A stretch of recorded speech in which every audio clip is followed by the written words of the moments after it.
গত দুদিন ধরে ওর মাথায় একদম হাত দিইনি, মানে চুলে হাত দিইনি, মানে পরশু থেকে, যেদিন থেকে কানে ব্যথা হয়েছে সেদিন থেকে একদমই ওর মাথা টাথা কিছু হাত দিইনি।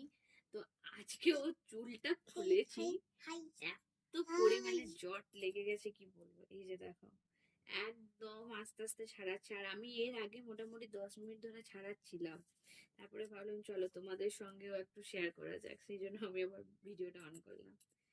তো যেহেতু কানে লাগবে, এবার আমি বেশি মাথাটা আঁচড়াইনি, কারণ যদি আবার লেগে টেগে যায় বাবা কি দরকার, সেই জন্য আমি আর হাতটা দিইনি। তো আজকে আমি ওর মাথাটা আঁচড়াতে বসেছি। হ্যাঁ, তো এত জট লেগে গেছে এইগুলো, বিশেষ করে এই সাইড গুলো আর নিচটা, মিডিলেটা এখানটা এত জট লাগেনি, কারণ এখানে বাঁধা থাকে তো এইগুলো একটু ঘষা লেগে যায়। আর এই সামনেটা একটু চুল টুল গুলো বেরিয়ে যায় বলে এত জট হয়, মানে কি বলবো।